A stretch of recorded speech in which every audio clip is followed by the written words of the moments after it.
Actual and up to date, but we do not guarantee its accuracy, and it should not be regarded as a complete analysis of the subjects discussed. Discussions and answers to questions do not involve the rendering of personalized investment advice, but are limited to the dissemination of general information. A professional advisor should be consulted before implementing any of the options presented. Encompass More Asset Management is registered as an investment advisor with the SEC and only transacts business in states where it is properly registered or is excluded or exempted from registration requirements. Registration with the SEC does not imply a certain level of skill or training.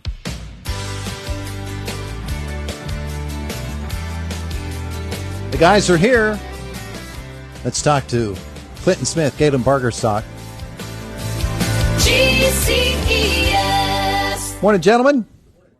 Good to have you both in the studio with us here this morning as we talk GCES, we talk retirement planning. We focus a lot these days on saving for your retirement from the perspective of folks of a certain age who have been working for a while.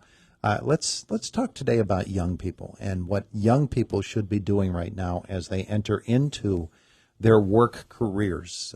And for some, it's right out of high school and they get a job.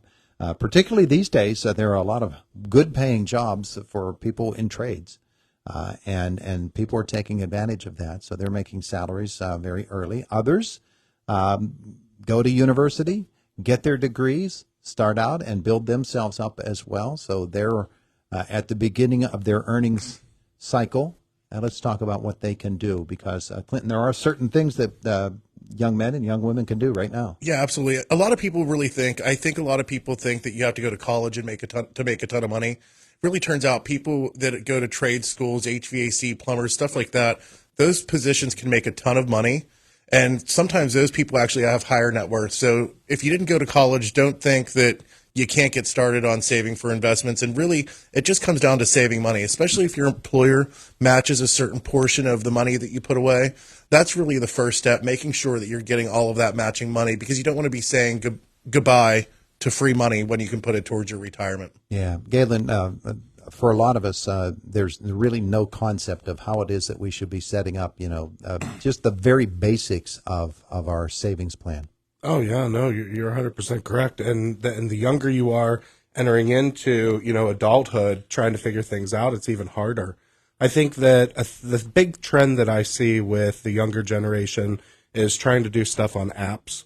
And apps are great, believe me, I love apps. But, when you're trying to do savings accounts and retirements and you're just getting an app and going with it and kind of doing it yourself, you're going to accomplish something.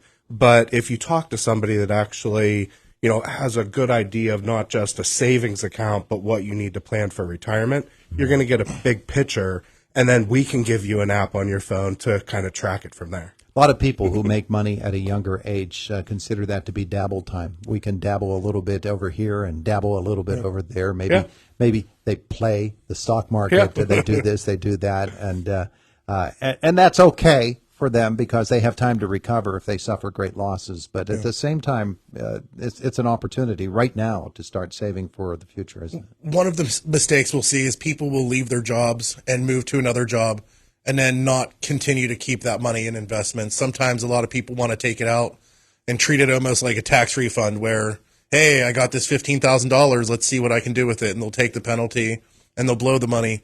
If you move from one job to another, we can help you take that money and put it into something that will continue to grow, that you can continue to put money into while you're working. Or you could even roll it over into your new employer's plan. Like we offer a 401k at our office, and the girls at our office rolled money from their previous employers into the plan that we have in our 401k now. Mm-hmm. So they're getting gains on that money. But if it's retirement money, unless you need it, you should save it for retirement and continue to let it grow. Money that you have in your 20s will grow a lot better than when you do it in your 40s. There's just a limited amount of time for it to happen then. Yeah.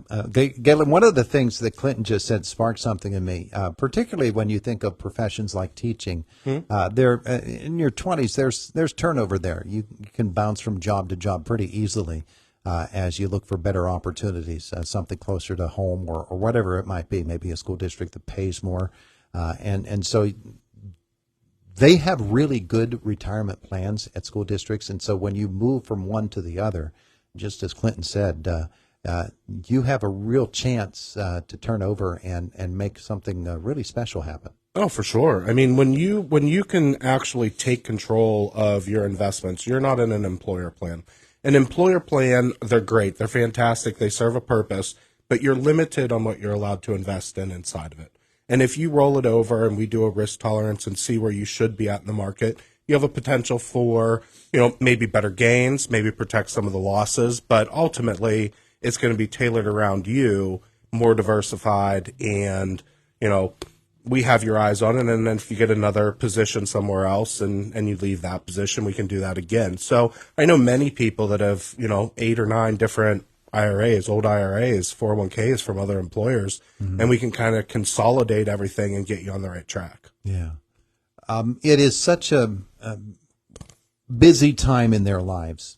There are all kinds of changes. You could get married.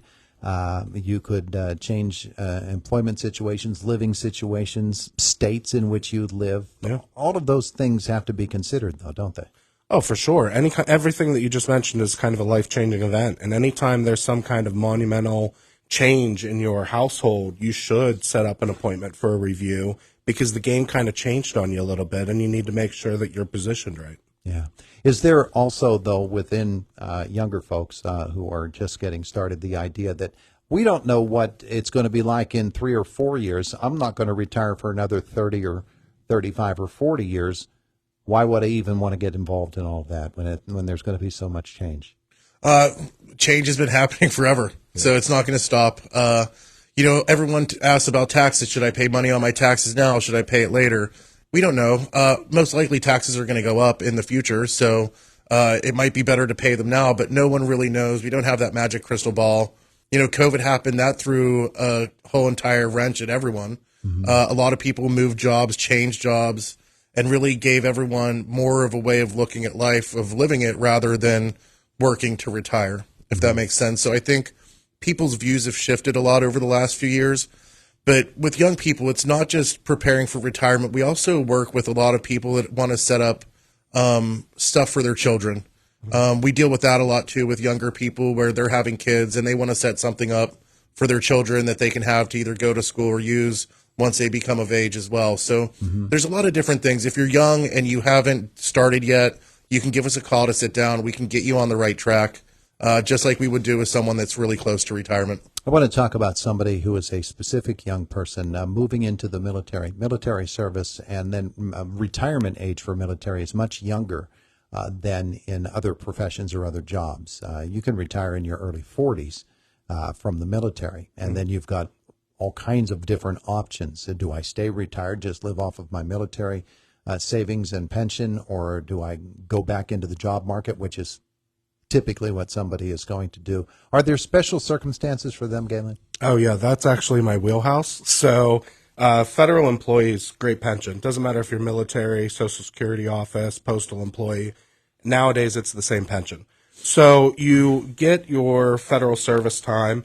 If you don't retire from there, what a lot of people will do is they will search for other federal positions because they can buy back that time towards pensionable for the first pension. So they could have more time if they don't retire. If they do retire, they can't double dip, but they could still get a federal position, and it would still be the thrift savings plan, which is, their essential 401k. Yeah. So military, great options in the military nowadays. When I was in the military, we didn't have the pension plan that they have now. Yeah. And as you say, there are federal government jobs that you don't have to move to D.C. for, or to some of the naval bases that are on the coast. There are plenty of federal jobs, no matter where you happen to be. Yeah. I mean, the VA hospital, post office, USDA, Social Security, those are some of the biggest ones, but forestry. I mean, there's tons of federal employee positions around here. Yeah. So people actually, they go from military, or not military, but federal to federal in order to keep those things going. Oh, yeah. I would say it's probably 45% maybe. Yeah. People have military time, Even if you just spent 4 years in the military and you go work at the post office, let's say you're there for 1 year, you can buy back your military time, the 4 years, and although you're only there for 1 year, it looks like you're there for 5. And you're able to move that same TSP into your federal employment and still continue to put into the same investments that you were doing when you're in the military. So there's a ton of people that do it. It's actually one of the things we talk about when people are calling in on their first calls. If they have military time, we want to make sure they look into buying that time back to add it to their federal pension. There are a lot of options, employment-wise, savings-wise. Young people, we might look at their lives and say, oh, gosh, I certainly wouldn't want to be a young person in this day and age, economically or in other ways. But if you work it right, Galen, there's certainly some great options for you. I mean, I've just had this last week that it's weird we're talking about it. I did work with 4 younger people, and I was very surprised, one, at how knowledgeable they are in what's going on, probably more than I was at that age, and 2, how much they have saved already and what they're doing. I mean, they're coming out the gate swinging. Yeah. It's just they need the little nudges to kind of position them where they should be. Yeah. Pretty exciting, though, isn't it, to find out that people have that at that young age. Yeah. They have that going on. Yeah. Yeah. Wish we would have did that. Right? I still have no idea what's going on. Yeah. Well, gentlemen, if folks want to get involved with GCES, if they're a young person and they're saying to themselves, I'm going to get in on that. That sounds like something really cool, and I can really help myself in the future. What should they do? Just give us a call, 724-915-0000. You can also check us out online at gces.us. There's a form that you can fill out if you want us to contact you on there. You can also, there's links to our Facebook page if you want to learn more about us, or you can stop into our office at 1780 Philadelphia Street. If you drive up and down Philadelphia Street, there's a tiny blip where you're engulfed in GCS marketing, and it's not hard to find us. There you go. 2 little tiny blips here in the studio with us today. Gentlemen, thank you. Thank you so much. Thank you. It's Indiana in the Morning on WCCS. GCES. Hey, it's Clint and Galen here from GCES. Since 2010, we've been